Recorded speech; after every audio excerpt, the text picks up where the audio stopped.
We're joined by political analyst Levy Ndou. Levy, good afternoon and thanks again for being with us. Just looking at how the conference has come together, some of the developments Ayanda has been sharing with us there, ANC unity seems to remain an elusive unicorn. I remember hearing President Cyril Ramaphosa at the end of the Mpumalanga conference saying, so relieved that this wasn't a festival of fists or a festival of chairs. Obviously, we're still away from the conclusion of events in Durban, so anything could happen. But unity is something the ANC wants to pursue. Given your observation of what's happening in Ethekwini, does it seem like something that's possible? Evening, Imana, evening to the viewers at home. I think it actually depends on what is it that the ANC in general, provinces and regions would love to achieve at the end of the day. What appears to be the program of the ANC is to ensure that indeed the ANC is united, but also at the same time not necessarily avoiding internal processes of the ANC. When the ANC goes to conferences, either at regions, provinces, and at national level, of course there would be contestation.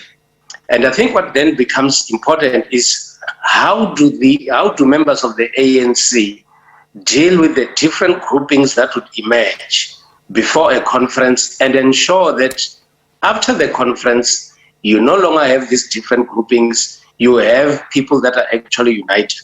But when you look at what is happening in Ethekwini now, it appears as if members of the same region would not find it easy to agree on small things that would actually be a test for unity in that region. And for me, I see also an element of different slates which do not appear to be prepared to compromise on the views from the other groupings. And that, for me, it's the root cause of factionalism within the party, because it might affect how the two groupings have to relate with one another beyond the conference. Well, beyond the conference, and more specifically then to the national conference coming up at the end of the year, do you believe these schisms will only become more apparent?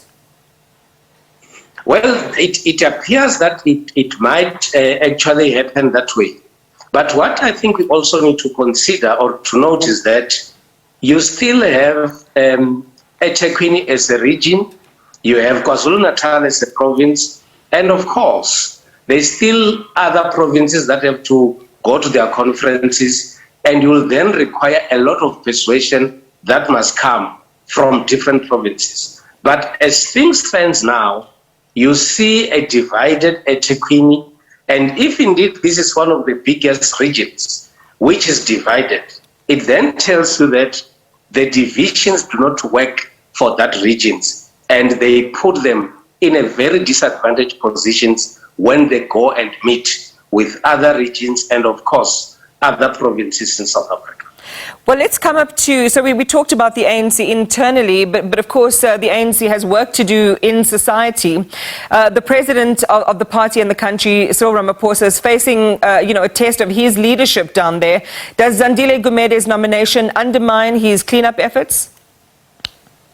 Well, I think it actually depends on Zandile Gumede herself and those who support her.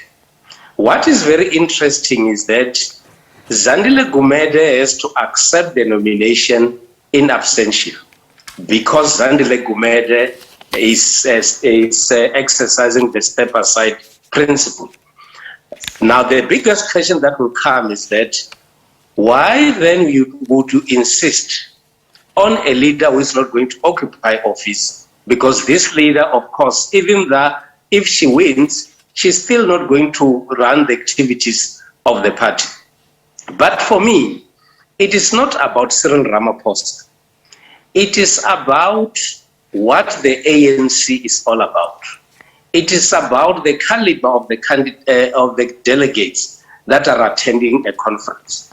It is about what the ANC's view, or what is it that it sees as the perceptions of the ANC, of the ordinary citizens towards the ANC. It is up to the ANC to decide whether people have to trust the ANC by nominating leaders that are seen to be controversial, who are facing corruption charges, and to put them in positions of responsibility. It is about the bigger picture of the ANC, whether the ANC is saying to South Africans, we don't care about corruption charges. We don't care whether we put people that are accused of murdering people. We want them to be in office, even though they are not going to be effective because they are going to step aside. What we are doing is that we will continue to nominate and vote for people that are associated with controversy, and we don't care about what people on the ground says. Let's leave it is there. About the life of the ANC in the future.